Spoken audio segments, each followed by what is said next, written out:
Esse monumento representa o momento em que Pedro estava no pátio, enquanto Jesus estava preso, e chegou uma criada e perguntou se ele era um dos discípulos. E Pedro então nega que fazia parte do colégio apostólico.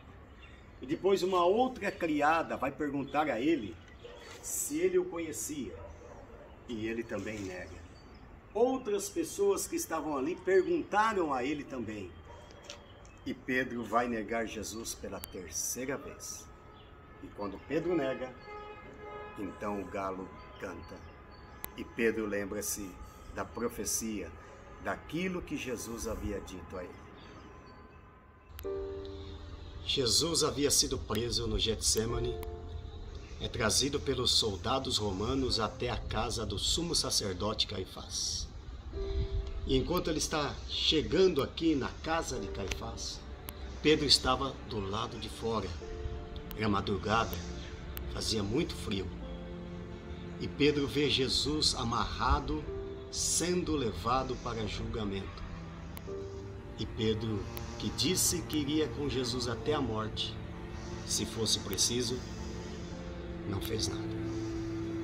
E em Lucas 22:61 vai dizer: e Jesus olhou para Pedro. E que olhar era esse? Não era um olhar de rejeição, não era um olhar de acusação, era um olhar de amor, era um olhar de misericórdia. Pedro estava negando Jesus pouco depois.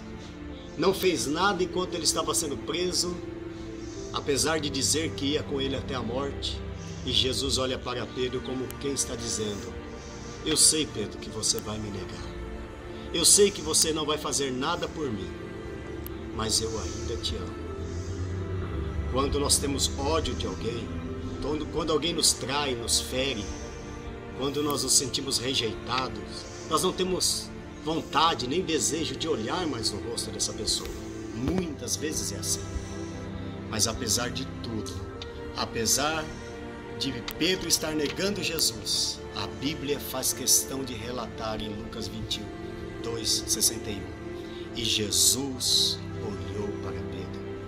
E hoje, apesar de todos os seus erros, falhas, o Senhor ainda continua olhando para você e dizendo: eu sei, Pedro, eu sei, José, Maria, eu sei que você errou, eu sei que você vai me negar, eu sei que muitas vezes você vai me trair, mas eu não me esqueci de você, eu não estou com raiva de você, eu ainda te amo. Jesus está olhando para você hoje. Creia nisso.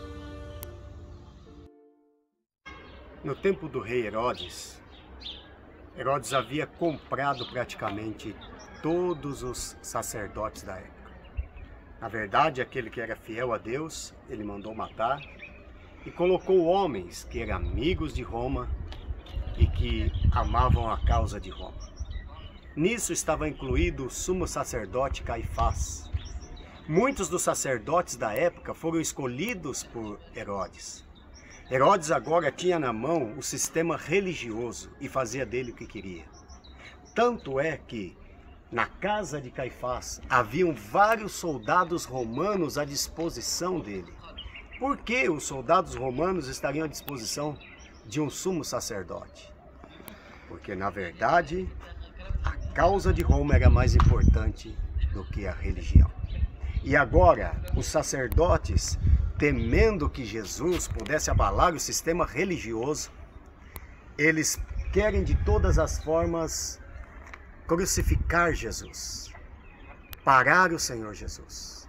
E numa trama feita pelo próprio sacerdócio da época, eles trouxeram Jesus à casa de Caifás, à noite, às escondidas, deixaram Jesus dentro de uma prisão, em que nós vamos ver daqui a pouco, onde Jesus passou a noite, foi julgado durante a noite pelos sacerdotes e na manhã seguinte pelos romanos. Neste local, Jesus passou a sua última noite antes de ser crucificado. Vamos conhecer um pouco mais do local onde ele passou. Estamos descendo agora ao local onde Jesus passou a noite preso.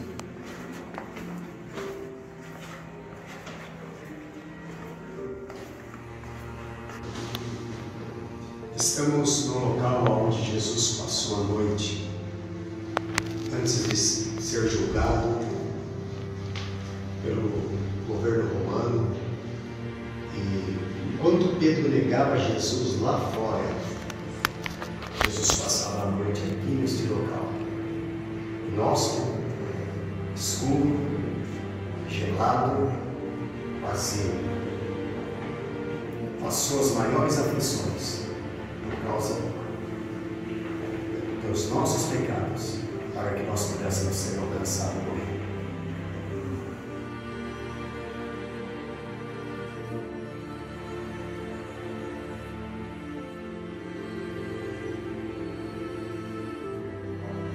Jesus sabia que essas eram as suas últimas horas aqui na terra.